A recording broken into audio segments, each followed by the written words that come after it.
Eh bien salut à toi, j'espère que tu vas bien.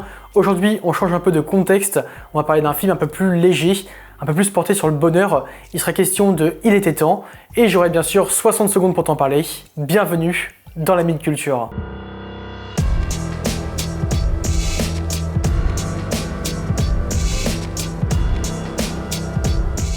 Imaginez, on vous apprend que vous avez le pouvoir de contrôler le temps.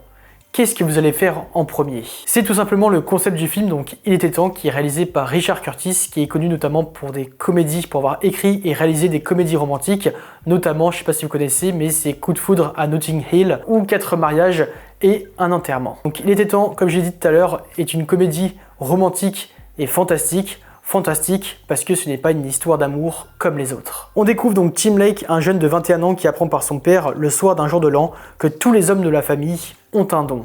Ils peuvent contrôler le temps. Donc pour ce faire, il doit serrer les poings dans une armoire ou une pièce sombre pour activer bien sûr le pouvoir. Après ça, il va avoir la possibilité de voyager dans le passé et changer une partie de son histoire en gardant son même corps et sa conscience à chaque fois. Son père lui explique bien qu'il faut éviter de modifier le passé et l'histoire, mais plutôt d'essayer d'agir pour améliorer sa vie, et ça c'est très important dans l'histoire. Il profite donc de ça pour trouver l'amour, draguer, mais aussi pour aider sa famille et ses amis. Mais il se rend vite compte que modifier des parties de l'histoire peut s'avérer être difficile et les choix ne seront pas forcément aussi simples que ça, surtout quand il fera une véritable rencontre. Je trouve que le concept est vraiment sympa, c'est vraiment intéressant et ça change, comme j'ai dit tout à l'heure, des comédies romantiques qu'on a l'habitude de voir. Le pouvoir n'est qu'au final qu'un prétexte pour moi pour rendre les scènes encore plus authentiques et montre comment profiter plus pleinement du temps et du moment présent. Cela permet de dégager encore plus d'émotions, d'une part pour le personnage principal, mais aussi pour le spectateur, pour revivre des moments forts et les rendre encore plus puissantes. Et oui, grâce à ça, tu vas passer par plusieurs émotions différentes,